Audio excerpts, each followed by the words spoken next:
ముందే ప్రతి ఒక్కరు వినాల్సిన సువార్త మాటలు.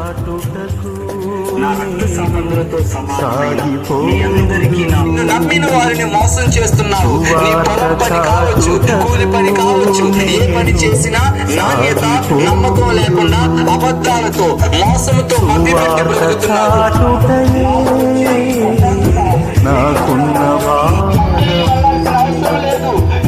సువార్త చాటుట